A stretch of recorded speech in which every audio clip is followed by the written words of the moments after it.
Siesta website 83351253778. Shh.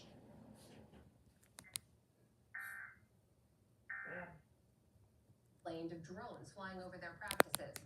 Canada's soccer chief says Bev Priestman's future with the team will depend on the outcome of a review of the matter, and he's investigating a potential, quote, systemic ethical shortcoming. FIFA and the International Olympic Committee are also investigating the incident. No players are believed to be involved. And of course, it's not all controversy and security concerns at the Games. There was also the opening ceremony today.